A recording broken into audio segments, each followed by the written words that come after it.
Hello fam, welcome back to my YouTube channel, and today I'll be sharing my experience and some tips as well on my time getting a Ugandan passport, or the whole process of actually getting a Ugandan passport.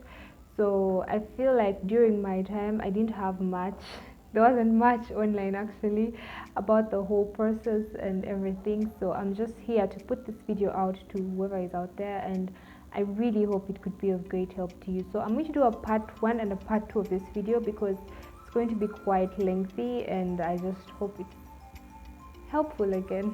Thank you.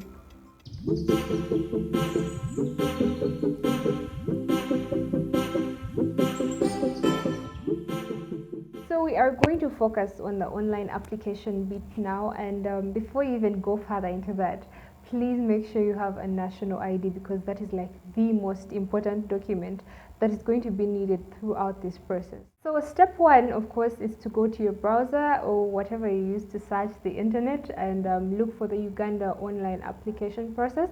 I'm going to also put down their website somewhere on my page, maybe there, and it will of course bring the page on the website, and then that's when you will start filling in your details. Now for the details, it's going to bring basic things. It will bring a disclaimer for the first time where you have to read through and accept their terms and conditions, of course, and then later it will bring now details about yourself, like your email, your phone number. So just make it a point to always save and continue whatever you fill in, so that the next time you log onto the website, your information will still be there. Now, if there's a point where you might get stuck and maybe you don't know anything about what they're asking, because trust me, it's going to get pretty tough ahead. Things you'll have to fill in things about your tribe, things, some details that you might not personally know. For that case, you can always save and exit, but then a security question will have to be answered by you. Now that security question is what is going to help you the next time you're coming to log onto the same page. Further ahead, you're going to be asked the type of passport you're applying for, and maybe the region or the area where you're going to submit your documents. Now, there are two types of passports. There's an express passport and there's an ordinary one, and of course other extra passports like a diplomat passport, a passport for someone doing official duty, something of that sort. Now for the express passport comes out faster. If you're in a hurry and you really need your passport like urgently, then you'll have to of course do the express. But if you're not in a hurry and not in a rush, then you'll do the ordinary. Definitely the prices differ. The express is way more expensive, so you have to look up the prices on the internet, and I think it's around 400 and 250 for the ordinary.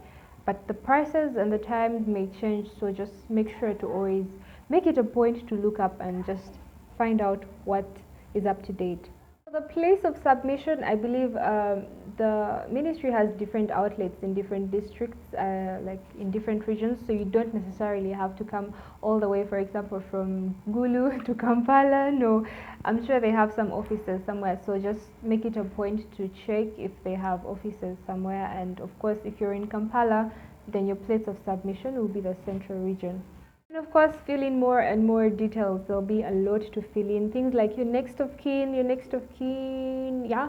And then things like your recommender. Now, the recommender has to be someone that you can reach out to, someone that you can easily access, and someone that knows you very well, because you wouldn't want to put a recommender that has no idea about you. So just make it a point to put someone. I think it will be safe to do someone that is within the country as well, because at some point you're going to need like a recommendation letter, some signatures here and there, and then some details about their national ID. So I think it's safer that way. Brings us to the third step, which is the payment. Of course, I told you earlier the prices differ, and the price you're supposed to pay will be indicated, and then there'll be a list of different bank options that you could pay to. I think there are like over 20, and there are also different methods provided. If you prefer paying over the counter, if you prefer maybe a bank transfer or maybe a mobile money transfer, all that will be indicated, so just select whatever is preferred for you. Now for the payment, usually you're given a grace period of 21 days. So as you're filling in these payment details, just make sure you can get the money within 21 days. And then another important thing is that you'll be given a PRN number. Now that PRN is what you use when you are going to the bank to pay, because you will be asked for that PRN. So just make sure you jot that down or just write it down somewhere, maybe in your notebook, because it will be of great help and assistance. So finally, after paying at the bank, now you can always return back to the portal to schedule an appointment. Now you should note that you can't schedule an appointment if you haven't paid anything yet. So of course, if you're paying, it will automatically read in the system and allow you to get an appointment date. So a list of appointment dates which are available will be provided to you, and the time as well. So make sure to pick a date that is favorable for you. And then between the period of that time when you have chosen an appointment date and your actual appointment date, just make it a point to get your documents ready. You'll be provided with a list of documents that will be needed as you're going to the ministry. So things like your national ID details.